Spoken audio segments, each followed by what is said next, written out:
Bonjour à toutes et à tous et bienvenue dans cette nouvelle Value Asset spécialement pour les coachs sportifs qui souhaitent commercialiser leurs prestations de coaching haut de gamme. Cette vidéo fait suite à la première vidéo que j'ai faite sur la partie séance bilan, d'accord. L'objectif ici, ça va être de vous démontrer, de prouver par A plus B comment on fait tout simplement pour vendre des prestations donc du coup de coaching haut de gamme, mais surtout sur un an pour pérenniser votre activité. On va voir plein de piliers essentiels et on va voir surtout la trame principale qui est au milieu. D'accord. Sachez qu'avec cette méthode de vente, aujourd'hui, nos coachs qui exercent en présentiel et qui exercent en digital ont un taux de transformation de plus de 80%. Donc vraiment, je vous invite à tout prendre en compte de A à Z. Et si vous avez des questions, n'hésitez pas à le demander sous la vidéo ou à prendre rendez-vous directement avec moi en dessous de la vidéo. C'est 100% gratuit. Mon objectif, encore une fois, est d'aider les coachs sportifs à vivre de leur passion. On rentre de suite dans le vif du sujet et on rentre ici au niveau de la séance d'essai. Donc, c'est-à-dire que vous avez donc noté toutes les problématiques de votre client, les objectifs, vous avez pris la température, vous avez voilà, tous les éléments essentiels pour préparer soit une séance d'essai ou soit expliquer exactement votre prise en charge en digital. L'objectif ici, au démarrage, alors on va surtout parler de manière, comment dire, euh, à ce que vous soyez vraiment sur un club. Donc, la personne arrive, ok, super, on va déjà l'introduire. Pourquoi? On va lui introduire la présentation de séance, ce que je vous ai mis ici juste à côté. Pourquoi? Parce que la majorité des clients, quand ils arrivent sur le club ou quand ils arrivent devant un coach, ils ont comme appréhension d'avoir une personne qui va les pousser à bout, va ne surtout pas être rassurant, plutôt quelqu'un qui est qualifié un petit peu comme l'armée, hyper directif, etc. Non, pas du tout. Nous, l'objectif en tant que personal trainer ou en tant que coach sportif, c'est de rassurer et d'aider nos clients à atteindre leurs objectifs, peu importe le point de départ, que ce soit une personne novice ou que ce soit une personne qui a un certain niveau dans le sport. Donc, expliquer exactement ce que vous allez faire dans la séance. Pour ma part, à l'époque, ce que je faisais réellement, c'est que je faisais une séance full body, rien d'exceptionnel, avec 4 exercices enchaînés. Ok, je commençais par les jambes, le dos, les pecs et plutôt les abdos. Et je finissais par un petit challenge. Donc, j'expliquais exactement ce sur quoi j'allais tester la personne.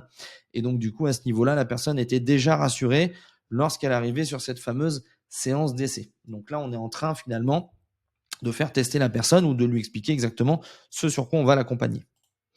Ensuite, on va prendre la température un petit peu de notre client lorsqu'il va être sur la partie échauffement, c'est-à-dire, ok, le client s'échauffe, qu'est-ce que tu as fait aujourd'hui, comment tu te sens, est-ce que tu as bien mangé au préalable, si c'est une séance par exemple d'essai le matin, à ce moment-là, est-ce que tu as déjeuné, si c'est une séance d'essai le soir, est-ce que ta journée n'a pas été trop dure, s'il y a des grosses chaleurs, à ce moment-là, est-ce que tu es exposé au soleil ou pas. Voilà, on prend un petit peu les conditions de la journée pour savoir exactement dans quel mood est la personne et si elle va avoir de l'énergie à revendre ou si elle est déjà complètement épuisée, soit de sa journée, soit carrément de sa semaine. Ok.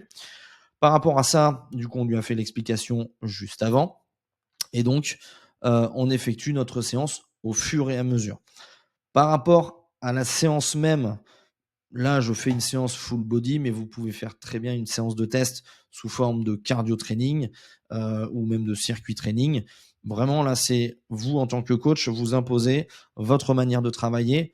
Quoi qu'il arrive, pour moi, une séance d'essai, ça va être pour but de pousser un petit peu les personnes dans leur retranchement, mais surtout de tester sur les différentes qualités physiques, que ce soit l'endurance, éventuellement la force, le gainage, l'équilibre, la proprioception. Tous ces termes-là sont importants d'identifier, ces termes-là, toutes ces qualités-là sont importants d'être identifiées à l'intérieur de votre séance. Donc moi, pour le coup, j'avais largement ce qu'il me fallait. Une fois cette séance d'essai terminée, d'accord, donc on la passe assez rapidement, hein, ça dure quand même de notre côté 45 minutes en termes de timing. On finit par ce fameux petit challenge. Alors, soit la personne elle est complètement HS, à ce moment-là, on les met plutôt sur un cardio qui est doux, un retour au calme léger. Si la personne est encore en forme parce que la séance était peut-être trop légère, qu'on n'a pas su doser, à ce moment-là, on lui met peut-être un challenge cardio ou un petit hit pour finir la séance. À ce moment-là, une fois que c'est terminé, on va venir installer la personne au niveau de la table. Alors, alors, je dis la table, mais ça peut être l'endroit en tout cas où vous allez recevoir votre client.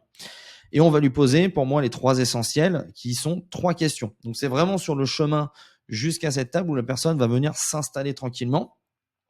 L'objectif ici, ça va être de chercher 3 points positifs. Comment s'est passée la séance? Ah, ben la séance s'est super bien passée, c'est à ça que je m'attendais. Ouais, c'était un petit peu dur. Ok, on peut voir un petit peu comment on s'ajuste. Comment tu t'es senti? Est-ce que c'était dur, moyen, facile, à l'aise, etc. Est-ce que ça t'a plu? Si la personne, dès ici, ça lui a plu, ça vous donne aussi la température pour la suite de l'entretien. D'accord? Donc, vraiment, 3 questions. On essaie de tourner ça de manière positive. Ça va mettre votre client, à la suite de l'entraînement, qui va avoir énormément d'hormones du bonheur qui va s'enclencher, va être dans un état d'écoute et d'apaisement à ce niveau-là. Donc, on reste sur cette fameuse 3 règles. Alors, dans la vente, on est souvent sur la règle des 3 oui. Si on dit 3 choses positives, derrière, c'est difficile de dire quelque chose de négatif. C'est pour ça que tout au long du parcours, vous allez retrouver pas mal de concepts sous forme de 3 questions. Ok. Une fois qu'on a détendu la personne, elle est à table. À ce moment-là, on va effectuer le débriefing de la séance. Qu'est-ce qui va se passer ici? C'est tout simple. On va exactement expliquer ce qu'on a fait dans la séance. Donc, ok, Stéphanie, tu as aujourd'hui fait une séance de full body. L'objectif, ça a été de te tester sur les différents groupes musculaires. On a vu que là, c'était bien, là, c'était pas trop bien. Bon, là, c'est une méthode qui est hyper efficace pour les débutants. Je vous conseille vraiment de basculer là-dessus lorsque tu viendras démarrer dans la salle. Ok, super. Là, on est dans un cadre où on informe la personne, on donne de la valeur directement. Si elle a des questions, à ce moment-là, on peut y répondre. Cette phase-là est très rapide. Le client en prend tellement plein les yeux, que ce soit sur la première séance bilan ou sur la séance d'essai derrière, que ça ne sert à rien d'aller chercher d'autres éléments ou d'aller beaucoup plus loin dans la discussion ici. Une fois que nous avons fait le débriefing de la séance, ok, on va faire ce qu'on appelle ici un ascenseur émotionnel. Alors, l'ascenseur émotionnel, c'est un concept que j'ai gentiment appris au fur et à mesure. Au départ, je ne m'en rendais pas forcément très compte, mais c'est très important de le mettre en place ici. Pourquoi? Parce que le but, ça va être de créer le désir ou en tout cas l'écoute de ce que vous allez lui proposer comme projet. Donc, comment ça fonctionne, l'ascenseur émotionnel? Ça fonctionne de cette manière-là. En fait, il va falloir donner un point positif. Ensuite, vous allez enchaîner avec 2 points négatifs et derrière, vous allez proposer une solution. Donc, je vous l'explique, je vous fais un petit cas concret. Ok, super. Bernard, par exemple, on a vu que sur les jambes, tu étais assez endurant. C'est quand même un point positif sur lequel on peut s'appuyer parce qu'avant, tu faisais du foot. Mais par contre, tu as vu, au bout de à la fin de la séance, tu commences à être assez fatigué, donc tu commences à manquer un petit peu de conditions physiques. Et en plus, on a vu que en termes postural, sur ton tirage horizontal, tu avais pas mal de problèmes. Ok, c'est pas très très grave, mais t'inquiète pas, j'ai travaillé sur ton projet. Et là, bim, on va lui montrer exactement notre offre. Ok, vous avez vu. En fait, vous imaginez que vous avez une ligne qui est juste ici. On fait un point positif. Ok, cette ligne, c'est vraiment un caractère émotionnel neutre. On monte. On est plutôt enjoué. On est content de faire ce qu'on est content, on est fier de ce qu'on a fait. Ensuite, on va descendre et on va retourner au point neutre. Ah, on a un point négatif. Bim, on en remet un deuxième. Comme ça, on descend en dessous de cette ligne. C'est plus compliqué, mais ne t'inquiète pas, j'ai une solution pour toi. Voilà, ça va créer ce fameux cet espoir finalement de pouvoir sortir de cette contrainte. Une fois qu'on a fait cet ascenseur émotionnel, la personne ici, vous venez un petit peu de la reconnecter avec vous et surtout, elle est toute oui par rapport à ce que vous allez lui présenter comme solution ou comme projet. Alors moi, je dis toujours un projet parce que le fait de changer de quotidien, le fait de remettre au sport, de redonner un cadre à l'alimentation, pour moi, ça reste quand même un objectif de vie ou un projet. Ouais, c'est quand même super important pour une personne. C'est pas on va acheter un paquet de pâtes. Et donc, du coup, à ce moment-là, le projet, on va le déterminer sous forme d'un storytelling. Alors, qu'est-ce que c'est un storytelling? Pour nous, c'est ici la phase la plus importante. Alors, jusqu'à présent, vous avez vu, on ne fait que rassurer la personne, on ne fait que la mettre dans un état d'esprit hyper positif pour qu'à la fin, lors de l'annonce du prix, ça se passe super bien. Le storytelling ici va être très simple. Ça a pour but de projeter notre client dans le temps. Si on se rappelle bien la vidéo d'avant, lors de la séance bilan, on demande déjà au bout de 3 mois dans quel step veut être cette personne. Ensuite, on lui demande au bout d'1 an dans quel step elle veut être. Est-ce qu'elle va avoir atteint ses objectifs ou pas? Normalement, au bout d'un an, on a quand même fait pas mal de chemin. Mais l'idée du storytelling, c'est vraiment de mettre une image sur ce parcours-là. Donc, j'ai fait plusieurs storytelling. Ici, c'est le storytelling très classique, d'accord, où le but, c'est de le remplir, bien évidemment. Lorsque vous avez fait votre séance bilan, vous êtes censé avoir toutes les informations ici nécessaires pour pouvoir répondre, vous, et de pouvoir le faire. À ce moment-là, je vous conseille de faire un format qui vous plaît le plus.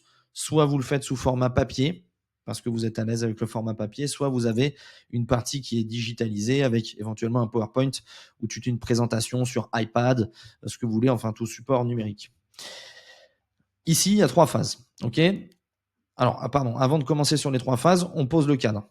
OK, tu es venu pour ci, ton but c'est ça, OK, mais tu m'as parlé aussi de ça, qui serait bien de le régler, et c'est vrai que tu dormais pas assez, par exemple. OK, super. Ensuite, à l'intérieur, ça se pose sous 3 phases. On a la première phase qui est la phase starter. On va voir ensemble, je vais vous donner tout ce qu'il faut pour que vous puissiez compléter ça correctement.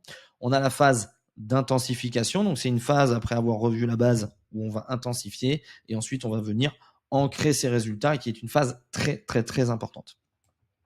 Donc je vous montre un exemple ici, par exemple, d'une personne qui veut perdre du poids. On va dire Stéphanie qui veut perdre du poids, moins 15 kilos. Pourquoi? Parce qu'elle veut se sentir bien dans son corps. Ok, c'est exactement vers ça que je veux tendre. Mais tu m'as dit aussi que tu avais un petit peu de douleur au dos, et durant la séance, on a vu que tu avais un petit peu de mal, et tu m'as parlé que tu voulais aussi jouer avec tes enfants, ou en tout cas pouvoir continuer au maximum. Sur la phase de démarrage, comment ça va se passer? On va d'abord t'installer un programme sportif pour que tu puisses trouver une certaine routine dans la salle et que tu sois à l'aise avec les machines. Ensuite, on va revoir un petit peu ta posture. La partie gainage est importante, la partie tout simplement mobilité, tout ça. Voilà, c'est les choses qu'on va voir au départ. Une fois que tu es à l'aise, après on accélérera. Sur cette première phase de démarrage, de starter, on va essayer d'aller viser les moins 5 kilos. Encore une fois, peu importe, là en tant que coach, vous mettez le chiffre sur lequel vous vous sentez à l'aise. Attention, ne soyez pas idiot dans cette démarche, ne mettez pas 15 kilos en 3 mois, vous n'êtes pas des magiciens, d'accord? Si la personne, bien évidemment, est impliquée à fond dans son travail, bien sûr, ça ira bien plus loin que ça. Si la personne n'est pas du tout impliquée, au contrario, ça peut être à l'inverse, d'accord? Donc mettez la personne dans une phase positive où elle va voir que tout au long du parcours, ça avance, mais ne donnez pas toutes les solutions directement. Vous, votre but, c'est qu'elle signe dans le temps, cette personne. D'accord? Donc, ça n'empêche que c'est aussi une explication ici pour but de vendre. Je continue mon explication. Donc, on a fini la phase initiale, la phase starter. On va passer à la phase d'intensification. Une fois qu'on a réussi à faire, je sais pas, par exemple, 2, 3, 4 machines pendant la séance, tranquillou, avec 1 minute 30 de récup, on commence à avoir un petit peu de conditions physiques, le système cardiovasculaire s'adapte, les muscles s'adaptent, ok, on passe avec un peu plus d'intensité, et moi j'appelle ça des exercices ludiques. Ça montre à la personne que d'un coup ça va évoluer pour elle et que ça va être un peu plus sympa.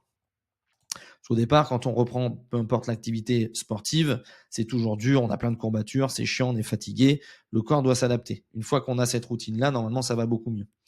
La deuxième partie, on essaye aussi d'utiliser le levier d'alimentation. Je ne dis pas qu'il ne faut pas donner de conseils au départ, mais en tout cas, n'hésitez pas à donner des conseils plutôt oraux, d'accord? Mais si vous êtes à l'aise sur la deuxième partie, commencez à rentrer un petit peu dans son alimentation. Si vous avez la spécialité nutrition, faites carrément un programme. Ça, c'est vous qui voyez. De mon côté, moi, j'essayais de prendre un petit peu 3 jours de l'alimentation de mon client, et je lui disais, tiens, essaye de faire ci, ça comme réglage, essaye de t'orienter sur tel aliment, mais je prenais un moment pour lui dire. Ce qui fait que, avec ces 2 leviers supplémentaires, on devrait pouvoir continuer à perdre du poids par rapport à l'objectif principal. Ok, super. Est-ce que Stéphanie, tu as compris? Oui, c'est génial. Très, très bien. Attention, phase super importante. C'est la dernière partie, c'est la partie de stabilisation.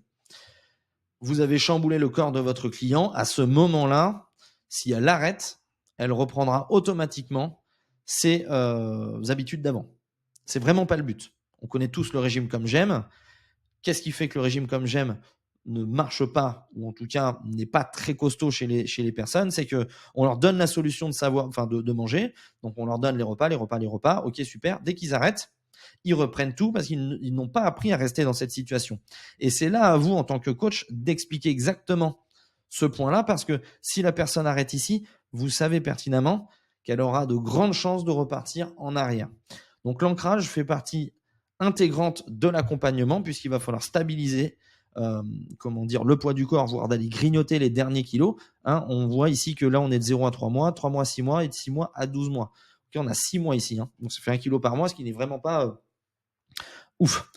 D'accord. En général, quand un client atteint ses objectifs, qu'est-ce qu'il a? L'été arrive, l'hiver, les raclettes et compagnie, perte de motivation maximale.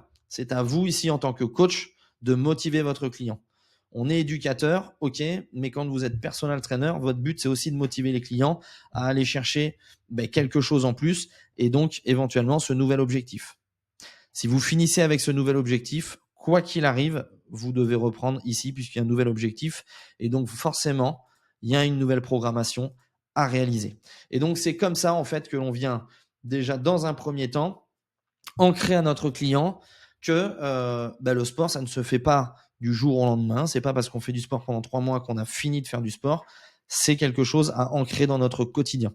C'est comme ça que j'ai eu des personnes qui m'ont suivi pendant 6 ou 7 ans, d'accord, que je suis encore d'ailleurs, et ça va faire maintenant 8 ans que je suis mon plus vieux client. Donc du coup, vraiment, je vous invite à prendre en compte toute cette démarche-là. Si vous faites par exemple de la prise de masse, je vous ai mis juste un petit exemple en dessous. Au final, en fait, qu'est-ce que vous allez faire? Vous allez juste changer ici en plus. On change le plus ici, on change le plus ici, et on change le plus ici. En vrai, la structure reste toujours la même. On doit revoir les fondamentaux au départ. Ensuite, on met un coup de latte à son corps pour la suite, pardon. Et ensuite, on stabilise les objectifs, on stabilise les résultats surtout.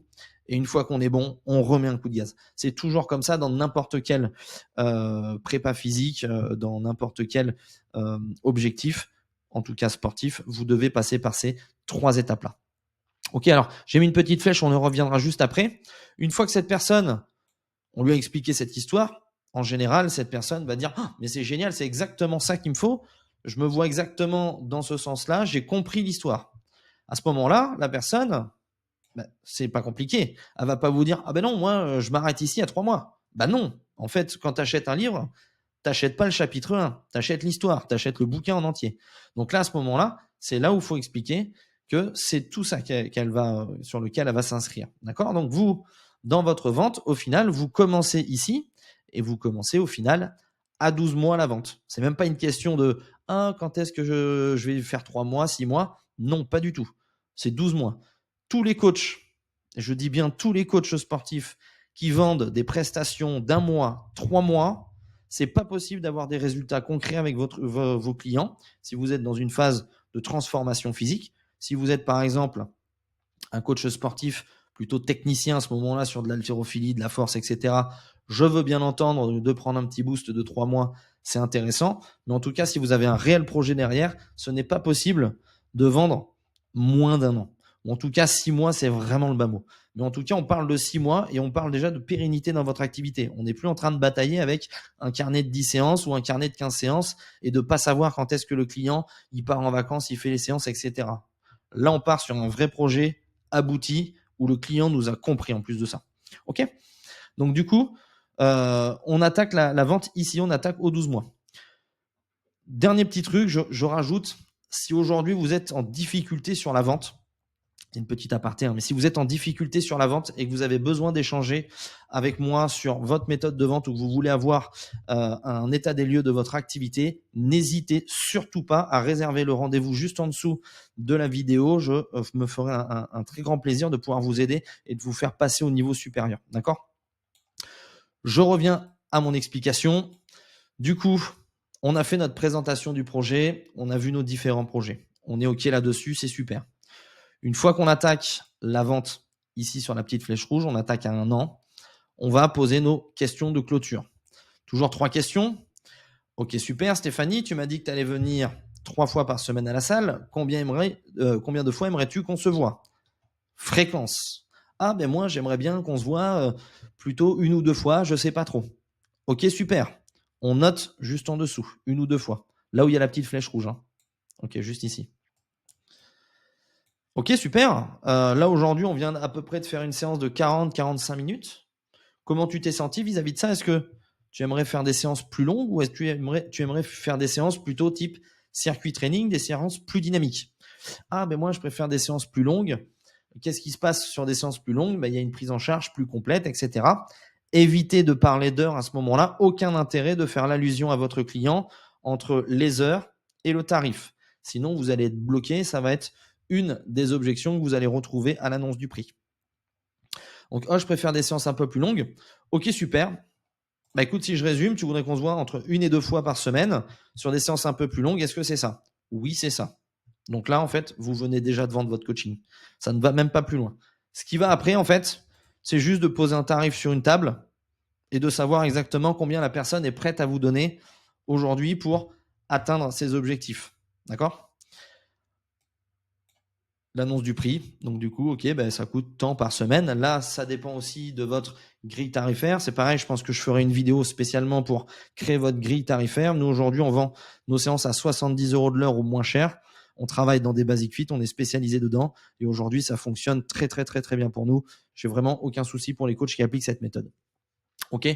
Je vous donne une petite surprise, un petit tips en plus. Quand la personne vous dit c'est cher, n'hésitez pas à identifier qu'est-ce qui est cher. Souvent, quand vous en êtes à ce niveau-là, c'est que la personne dit c'est cher parce qu'elle n'a pas compris le fond de votre prestation.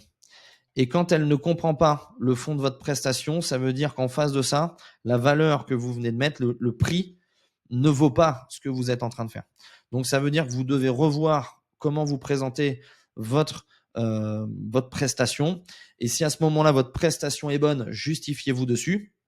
Et dans ce cas-là, c'est cher, mais c'est pas que votre prestation est médiocre, c'est parce que la personne n'a pas les moyens financiers pour vous payer. Donc à ce moment-là, qu'est-ce qu'on peut trouver comme arrangement? Qu'est-ce qui est facile pour mon client à trouver comme arrangement pour pouvoir, et d'une part, commencer le coaching, mais aussi d'être payé à sa juste valeur et donc au taux horaire que nous, on préconise, qui est aux alentours de 70 € de l'heure dans un club de sport. Voilà un petit peu pour ça. Ensuite, ça passe en client, vous faites signer un contrat, etc. Mais ça fera l'objet d'autres vidéos. Je vous remercie pour votre écoute. Moi, ce que je vous dis, c'est à très bientôt pour une prochaine vidéo. Ciao, ciao, à bientôt.